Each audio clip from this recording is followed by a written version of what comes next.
Minsan, mas pinipili natin magmukhang tama kesa aminin na mali tayo.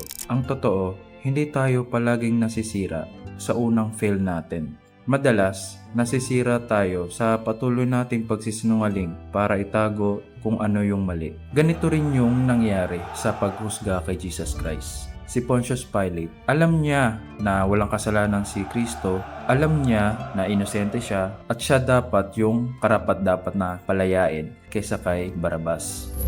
Release Barabbas! Barabbas! Crucify Jesus! Pero dahil sa sigaw ng mga tao na palayain si Barabas, baka masira ang reputasyon ni Pontius Pilate, ang ginawa niya, sinunod niya kung ano yung kagustuhan ng mga tao at hindi niya pinili kung ano yung totoo. Hinayaan niya na ipako si Kristo sa krus. Ganito rin tayo minsan. May mga desisyon tayo na ginagawa hindi dahil tama, kundi takot tayong ma-judge, takot tayong masabihang mali tayo. Pero tandaan mo, mas maganda na umamin ka sa iyong mga pagkakamali kaysa magpanggap ka na hindi totoo. Kaya ngayon, aminin mo na kung meron kang mga pagkakamali dahil mas maganda ang malinis na konsensya kaysa sa palakpak at papuri ng ibang tao.